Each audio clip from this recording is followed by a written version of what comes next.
A fresh push is underway in Canberra to scrap a federal law which prevents the Northern Territory from allowing voluntary euthanasia. A private member's bill will be introduced into the Senate, which could result in legislation again being passed in the Territory. It's been nearly 2 decades since the Northern Territory's Rights of the Terminally Ill Act came into effect in 1996. Judy Dent has long been an advocate for euthanasia. Her husband, Bob, was the first person to die using the law. The mere fact that the option is there makes the ill person feel better. But in 1997, Liberal backbencher Kevin Andrews passed a private member's bill that changed the Self-Government Act. Mr Acting Speaker, I present the Euthanasia Laws Bill 1996.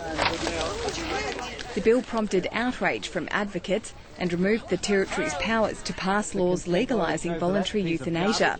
But a fresh push to scrap Kevin Andrews' laws will go ahead before the end of this year. The idea is that this is the jurisdiction of the states and territories.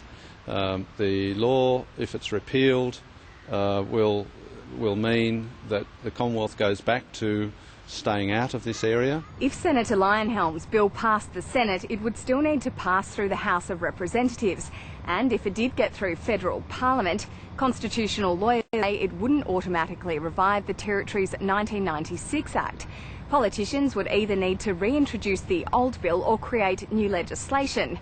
And both sides support a conscience vote. What this would do is enliven a conscience vote, almost certainly. Advocates believe the change in Prime Minister means this private member's bill will have a better chance of succeeding. Malcolm Turnbull is more of a Liberal like me. He is less of a Conservative like Mr Abbott was. I think he would be less inclined to stand in the way of his party colleagues supporting my bill. He says it's likely the Prime Minister would also support a conscience vote. Sally Brooks, ABC News.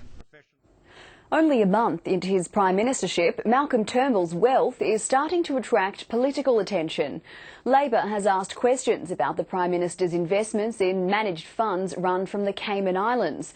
But as political correspondent